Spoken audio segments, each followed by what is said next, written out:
कॉलेजमध्ये मुलगी जात होती. 11 वाजले होते. कॉलेजवरनं फोन आला की मुलगी आज कॉलेजला आलेली नाही.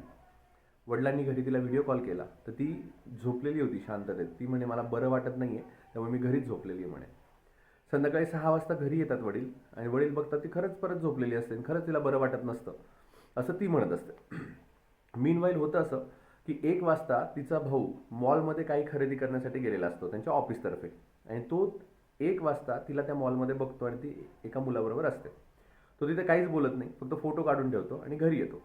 घरी जेवताना 8 वाजता वडिलांना तो सांगतो की दीदी आज कॉलेजला का गेली नाही. तर पप्पा म्हणतात की ते तिला बरं नव्हतं. मग तो ते फोटो दाखवतो, म्हणे ही तर त्या मॉलमध्ये होती. मग तिचं खोटं पकडलं जातं. अशाच पद्धतीने बरेच मुलं मुली आपल्या आईवडिलांना फसवत असतात.